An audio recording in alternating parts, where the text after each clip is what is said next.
আনৰ দুখ খুচৰাত, আনৰ সমালোচনা কৰাত আমি পাকৈত, বৰ অভ্যস্ত হৈ পৰিছোঁ আমি সেই ক্ষেত্ৰত। কিন্তু তেনে কৰি কৰি আমি এক ডাঙৰ কাম কৰিবলৈ পাহৰি গৈছোঁ।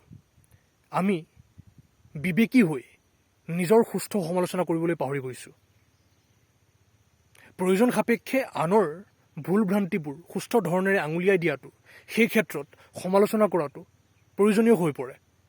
কিন্তু প্ৰথম নিজৰ সুস্থ সমালোচক হ'ব লাগিব।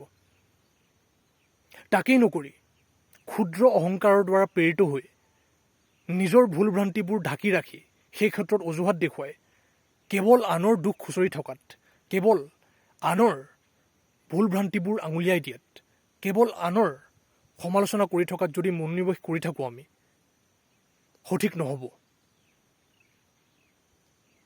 ক্ষুদ্ৰতাত সোমাই থকাতকৈ আৰু তেনে কৰি নিজৰ মানসিকতাৰ আৱৰ্জনাবোৰ চফা নকৰাকৈ সেই আৱৰ্জনাবোৰ আনৰ ওপৰলৈ দলিয়াই দিবলৈ চেষ্টা কৰাতকৈ আমি প্ৰথমে নিজৰ মানসিকতাক চফা কৰিবলৈ, পৰিষ্কাৰ কৰিবলৈ যিমান সম্ভৱ চেষ্টা কৰি যাব লাগিব।